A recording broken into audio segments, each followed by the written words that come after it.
নমস্কাৰ, এক নতুন অনুষ্ঠানৰ সৈতে ষ্টুডিঅ'ত মই ৰুবুল দাস।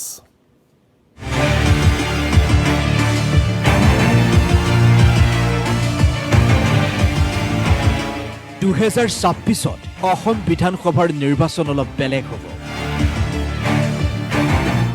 নতুন সমষ্টিৰ নামেৰে নতুন ডেমোগ্ৰাফিৰে অসমৰ ভোটাৰে ভোট দিব ৰাজনৈতিক নেতাসকলক।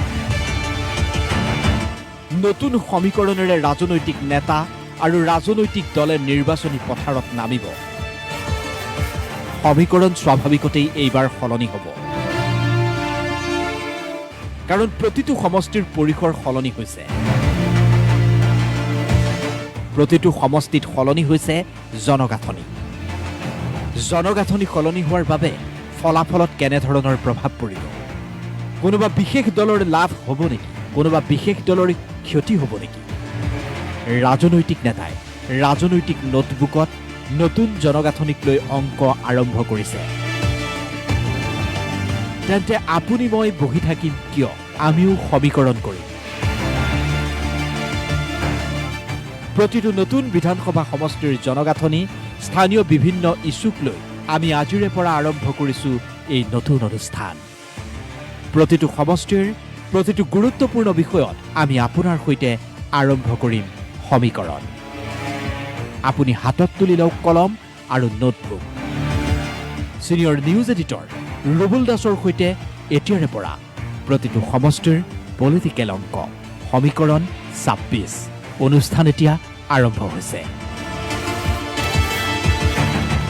2026 নিৰ্বাচন বেলেগ হ'ব বুলি ইতিমধ্যে আমি কৈছোঁ আপোনালোকক, আৰু বিভিন্নজনে কৈছে যে 2026 নিৰ্বাচন সম্পূৰ্ণৰূপে পৃথক হ'ব। এই কাৰণেই কিয়নো সমষ্টি পুনৰ নিৰ্ধাৰণৰ বাবে ইতিমধ্যে জনগাঁথনি সলনি হৈ পৰিছে। প্ৰায় প্ৰতিটো সমষ্টিৰ জনগাঁথনি সলনি হৈছে।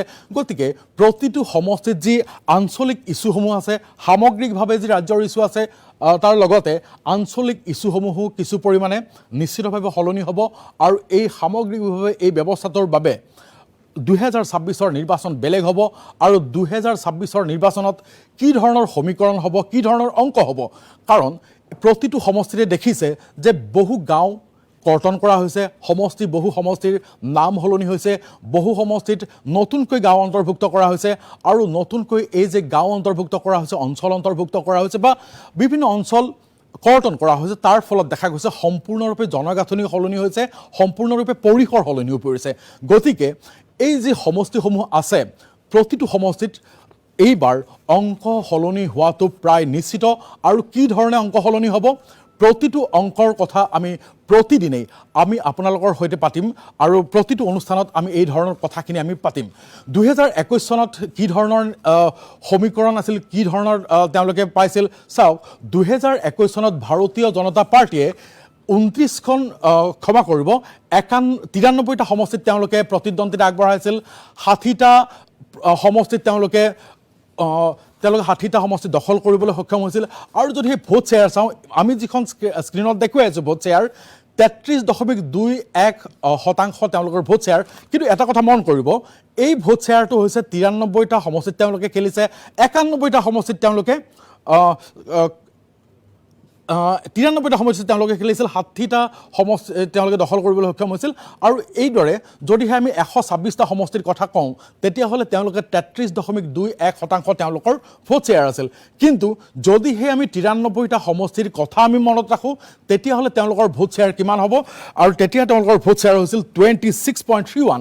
অৰ্থাৎ যি ভোট শ্বেয়াৰ আছিল, এই ভোট শ্বেয়াৰ নিশ্চিতভাৱে যথেষ্ট বেছি। অৰ্থাৎ ক্ষমা কৰিব 45.71। অৰ্থাৎ এই ভাৰতীয় জনতা পাৰ্টীৰ যি লিখিছিল, তেওঁলোকে যি একচুৱেল যি ভোটিং শ্বেয়াৰ, সেয়া হৈছিল 45.71।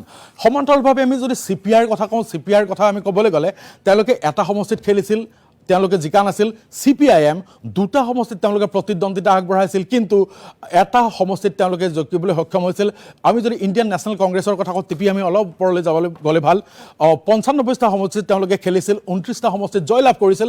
তেওঁলোকৰ 29.67% তেওঁলোকৰ ভোট শ্বেয়াৰ আছিল কিন্তু একচুৱেলি যদি আপুনি চাবলৈ যায় তেওঁলোকে 95টা সমষ্টিত তেওঁলোকে প্ৰতিদ্বন্দ্বিতা আগবঢ়াইছিল আৰু 95টা সমষ্টিত যদিহে ভোট শ্বেয়াৰ চাওঁ তেতিয়াহ'লে তেওঁলোকৰ ভোট শ্বেয়াৰ হৈছে 39.45%।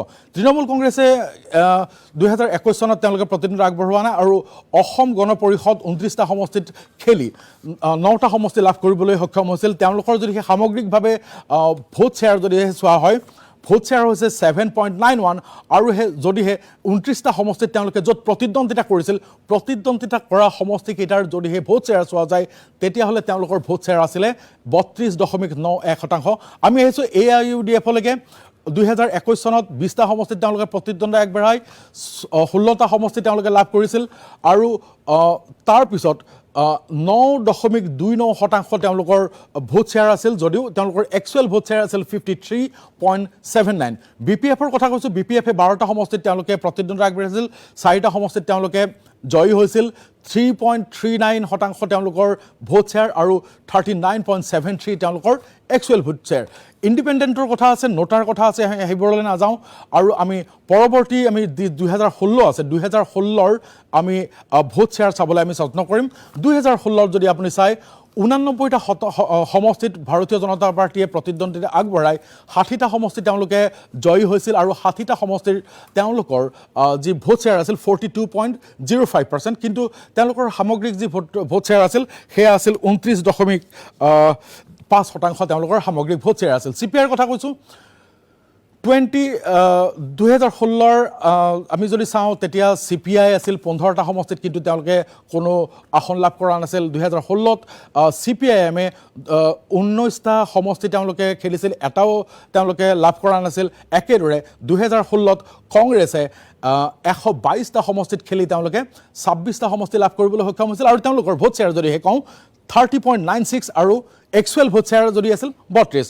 অৰ্থাৎ আমি এইখিনিতে ক'ব বিচাৰিছোঁ যে যোৱাবাৰলৈকে যি সমষ্টিৰ ভোট শ্বেয়াৰৰ কথা আমি কৈছোঁ যোৱাবাৰলৈকে বা 2016 চনলৈকে যি ভোট শ্বেয়াৰ কৰিছিলোঁ TMCৰ কথা আমি ক'ব পাৰোঁ 13টা সমষ্টিত তেওঁলোকে প্ৰতিদ্বন্দ্বিতা কৰিছিল 1খনো আসন নাপালে। অসম গণ পৰিষদ 30খন আসনত খেলিছিল কিন্তু 14খন আসন লাভ কৰিবলৈ সক্ষম হৈছিল 8.14% তেওঁলোকৰ ভোট শ্বেয়াৰ আৰু একচুৱেল ভোট শ্বেয়াৰ হৈছে তেওঁলোকৰ 33.31%। AIUDFৰ যদি সেই কথা কওঁ 74খন আসনত তেওঁলোকে প্ৰতিদ্বন্দ্বিতা কৰি 13খন আসন লাভ কৰিবলৈ সক্ষম হৈছিল 13.04% তেওঁলোকৰ ভোট শ্বেয়াৰ আৰু সামগ্ৰিকভাৱে তেওঁলোকৰ ভোট শ্বেয়াৰ হৈছে 21.3%। BPFৰ সেইবাৰ ভাল আছিল 2016ত তেওঁলোকৰ ভাল আছিল আৰু BPFে 13খন আসনত প্ৰতিদ্বন্দ্বিতা আগবঢ়াই 12খন আসন লাভ কৰিছিল আৰু 3.93 তেওঁলোকৰ ভোট শ্বেয়াৰ আৰু একচুৱেল ভোট শ্বেয়াৰ অৰ্থাৎ যদিহে আমি 13খন আসনৰ কথা কওঁ তেতিয়াহ'লে তেওঁলোকৰ 39.12% ভোট শ্বেয়াৰ। এতিয়া চাওক যথেষ্ট গুৰুত্বপূৰ্ণ কথাটো হৈছে যে ভোট শ্বেয়াৰৰ কথাটো ভোট শ্বেয়াৰ আৰু একচুৱেল ভোট শ্বেয়াৰৰ কথাটো বহু সময়ত গুৰুত্বপূৰ্ণ। এতিয়া কথা এটা চাওক কোনো এটা দলে 126টা সমষ্টিত তেওঁলোকে প্ৰতিদ্বন্দ্বিতা আগবঢ়াইছে তেওঁলোকে এখনো আসন তেওঁলোকে নিজিকিলে কিন্তু প্ৰতিটো সমষ্টিত যি 3000 4000কৈ ভোট তেওঁলোকে লাভ কৰিলে সি নিশ্চিতভাৱে এটা পাৰ্চেণ্টেজ এটা দিব। অৰ্থাৎ কোনো এটা দলে যদিহে আটাইকেইটা সমষ্টিত তেওঁলোকে প্ৰতিদ্বন্দ্বিতা আগবঢ়াইছে কিন্তু তেওঁলোকে এখনো আসন লাভ কৰা নাই তেওঁলোকৰ এটা ভোট শ্বেয়াৰ থাকিব কিন্তু তেওঁলোকৰ কি হ'ব আচলতে যি তেওঁলোকৰ চিট শ্বেয়াৰৰ কথা যদি কওঁ চিট শ্বেয়াৰ তেওঁলোকৰ 0 কিন্তু ভোট শ্বেয়াৰ তেওঁলোকৰ এটা থাকিব। এতিয়া চাওক নিশ্চিতভাৱে এই যি সামগ্ৰিকভাৱে এই যি কথা আছে অৰ্থাৎ তেওঁলোকে কি ধৰণে প্ৰতিদ্বন্দ্বিতা কৰিছে তেওঁলোকে কিমান আসনত প্ৰতিদ্বন্দ্বিতা কৰিছে আৰু সেই আসনসমূহত প্ৰতিদ্বন্দ্বিতা কৰাৰ পিছত তেওঁলোকে কিমান লাভ কৰিছে সি নিশ্চিতভাৱে গুৰুত্বপূৰ্ণ হয় আৰু এইবাৰ আৰু অলপ সলনি হ'ব কিয় কাৰণ 1985 চনৰ পিছত অসমৰ যি ৰাজনৈতিক পৰিস্থিতি সলনি হৈছিল 1985 চনৰ ৰাজনৈতিক বাতাবৰণ সলনি হোৱাৰ পিছত এতিয়া দেখা গৈছে যে আকৌ এবাৰ ডিলিমিটেশ্যনৰ ফলত আকৌ এবাৰ এই ধৰণৰ এক ভাল সলনি এটা আহিছে যি সলনিয়ে যি পৰিৱৰ্তনে এইবাৰ সামগ্ৰিকভাৱে 2026ৰ নিৰ্বাচন সামগ্ৰিকভাৱে সলনি কৰি দিব। আপুনি কোন ফৰত চাই আছে অনুষ্ঠান আৰু আপোনাৰ সমষ্টিটোৰ কথা যদি আপুনি মনলৈ আনে তেতিয়া চাব যে আপোনাৰ সমষ্টিলৈ নতুন কি কি অঞ্চল অন্তৰ্ভুক্ত কৰা হ'ল কোন কেইখন গাঁও অন্তৰ্ভুক্ত কৰা হ'ল সেই গাঁওসমূহৰ জনগাঁথনি কেনে আৰু এই গাঁওসমূহ অন্তৰ্ভুক্ত কৰাৰ ফলত কি ধৰণে মানুহৰ মানে কি ধৰণে এই নতুন যি ৰাজনৈতিক দলসমূহ আছে কোনকেইটা ৰাজনৈতিক দলে তাত তেওঁলোকে ফ্ৰণ্ট ফুটত থাকিব, কোনটো বেক ফুটত থাকিব, সেয়া নিশ্চিতভাৱে গুৰুত্বপূৰ্ণ হ'ব। আমি এটা বাইট চাবলৈ, আমি এটা দৃশ্য চাবলৈ চেষ্টা কৰিম। চাওক যে এই যে 2026 চনত যি নতুন নিৰ্বাচন হ'ব, যি 2026ৰ নিৰ্বাচন আহি আছে, 2026ৰ নিৰ্বাচনৰ পূৰ্বে ইতিমধ্যে দেখা গ'ল যে জনগাঁথনি সম্পূৰ্ণ সলনি হ'ল, ডিলিমিটেশ্যন হ'ল। বিভিন্নজনে দেখা গৈছে যে বিভিন্নজনে তাক সমৰ্থন কৰিছে, বিভিন্নজনে সমৰ্থন কৰা নাই, বিভিন্নজনে অপ'জ কৰিছে যে ডিলিমিটেশ্যন হ'ব নালাগিছিল। আনকি ন্যায়ালয়ৰ দ্বাৰস্থ হ'বলৈ বিভিন্নজনে আগবাঢ়ি গৈছে। কিন্তু একাংশই আকৌ এনেকুৱা আছে যে ডিলিমিটেশ্যন হ'ব লাগিছিল, সমষ্টি পুনৰ বিন্যাস হোৱাটো প্ৰয়োজন আছিল। কিন্তু যি ধৰণে পুনৰ বিন্যাস কৰা হৈছে, সেই পুনৰ বিন্যাসৰ ধৰণক লৈ আচলতে তেওঁলোকৰ ক'ৰবাত আপত্তি আছে।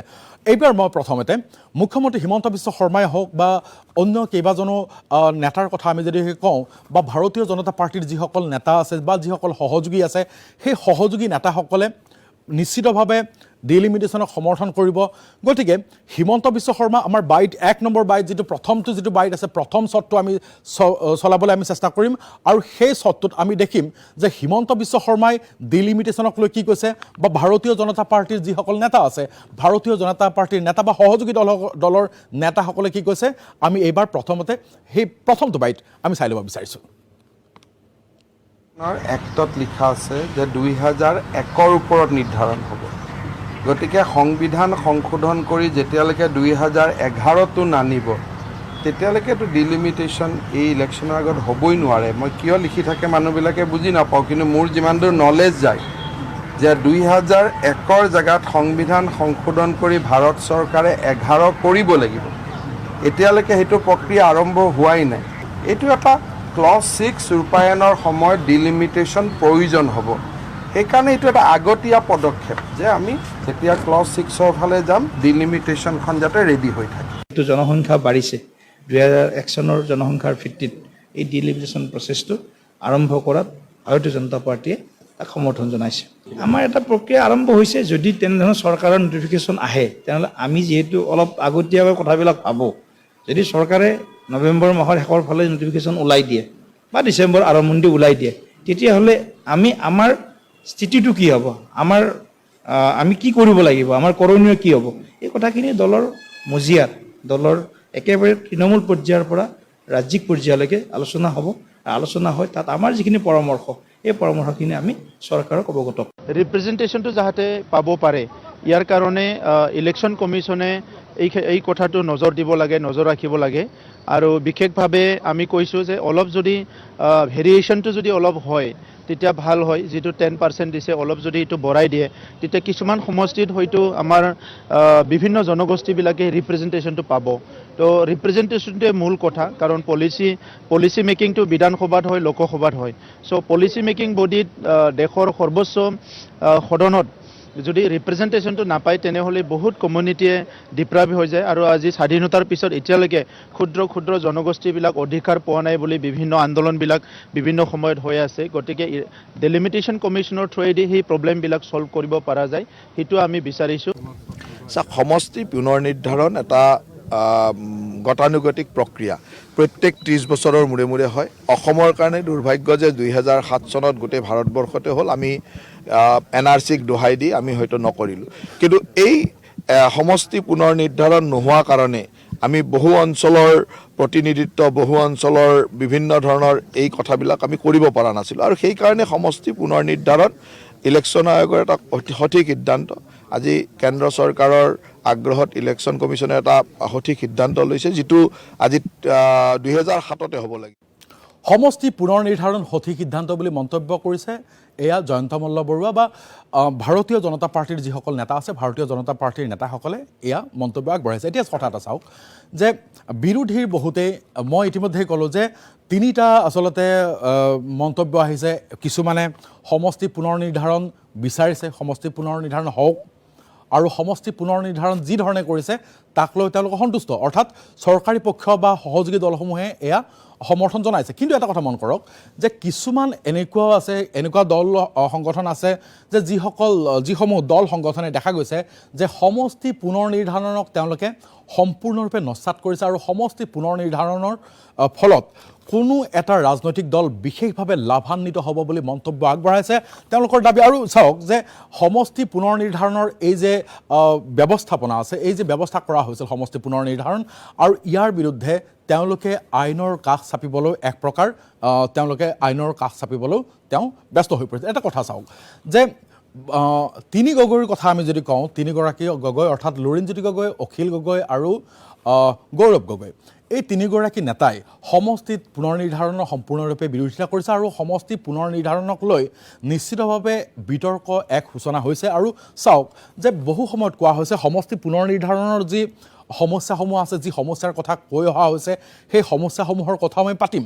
এতিয়া চাওক যে সমষ্টি পুনৰ নিৰ্ধাৰণ জনবিন্যাস সলনি হৈছে আৰু ইয়াত কোনোবা এটা বিশেষ ধৰ্মৰ লোকে বা কোনো এক সম্প্ৰদায়ৰ লোকে তেওঁলোকে ৰিপ্ৰেজেণ্টেশ্যন তেওঁলোকৰ কম হ'ব নেকি? 2026 নিৰ্বাচনত সমষ্টি কমিছে আৰু সমষ্টি কমাৰ ফলত বা অন্য সমষ্টিসমূহত তেওঁলোকে জিকিব পাৰিবনে নোৱাৰে এই জনবিন্যাসৰ কাৰণে, তেওঁলোকৰ জনবিন্যাসৰ কাৰণে হয়তো এনেকুৱা হ'ব পাৰে যে তেওঁলোকৰ সংখ্যা বাঢ়িব কিন্তু আচলতে ছিট নাবাঢ়িব, অৰ্থাৎ ভোট শ্বেয়াৰ বাঢ়িব পাৰে কিন্তু তেওঁলোকৰ ছিট শ্বেয়াৰ কমিব পাৰে।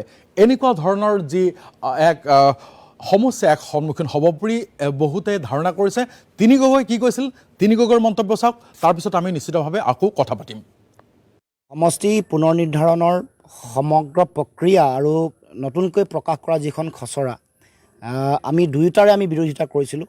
যেতিয়ালৈকে বিদেশী মানুহৰ নাম ভোটাৰ তালিকাত থাকিব, ৰাষ্ট্ৰীয় নাগৰিকপঞ্জী সম্পূৰ্ণ হোৱাৰ পাছত ইয়াৰ পৰা কৰ্তন হোৱা 19 লাখ মানুহ আৰু তাৰ উপৰিও পৰৱৰ্তী দিনসমূহত এই গোটেই প্ৰক্ৰিয়াটো যেতিয়ালৈকে আগবঢ়াই সম্পূৰ্ণ নকৰিব তেতিয়ালৈকে সমষ্টি পুনৰ নিৰ্ধাৰণে প্ৰকৃত লক্ষ্য অসমৰ খিলঞ্জীয়া ভূমিপুত্ৰ অসমীয়া মানুহৰ ৰাজনৈতিক স্বাৰ্থ আৰু ভৱিষ্যত সুৰক্ষিত কৰিব নোৱাৰে। অসমৰ খিলঞ্জীয়া ভূমিপুত্ৰ অসমীয়া মানুহৰ ৰাজনৈতিক ভৱিষ্যত নিশেষ কৰিবৰ কাৰণে এই সমষ্টি পুনৰ নিৰ্ধাৰণ প্ৰক্ৰিয়া তেওঁলোকে আৰম্ভ কৰিছে। খচৰাত এই কথা স্পষ্ট ৰূপত প্ৰমাণ হৈছে। তেওঁলোকৰ খিলঞ্জীয়া মানে তেওঁলোকে যিটো ভোট বেংক সৃষ্টি কৰিছে, য'ত তেওঁলোকে সাম্প্ৰদায়িকতা সৃষ্টি কৰি হিন্দু মুছলমানৰ ৰাজনীতি কৰি নিৰ্বাচনৰ বৈতৰণি পাৰ হ'ব পাৰে, সেই ভোট বেংকটো ভোট বেংক মানে বিজেপি RSSৰ ভোট বেংক, সেইটোকে তেওঁলোকে খিলঞ্জীয়া বুলি কৈছে। কিন্তু অসমৰ খিলঞ্জীয়া ভূমিপুত্ৰ অসমীয়া মানুহৰ ৰাজনৈতিক স্বাৰ্থ সম্পূৰ্ণ জলাঞ্জলি দিছে। চৰকাৰে ডিলিমিটেশ্যন কমিশ্যন গঠন হোৱাৰ সময়খিনিতে সন্দেহজনকভাৱে 4খন জিলা তেওঁলোকে কৰ্তন কৰি দিছে আৰু বিভিন্ন জিলাৰ সীমাবিলাক তেওঁলোকে কৰ্তন কৰি ইফালে সিফালে লগাই দিছে।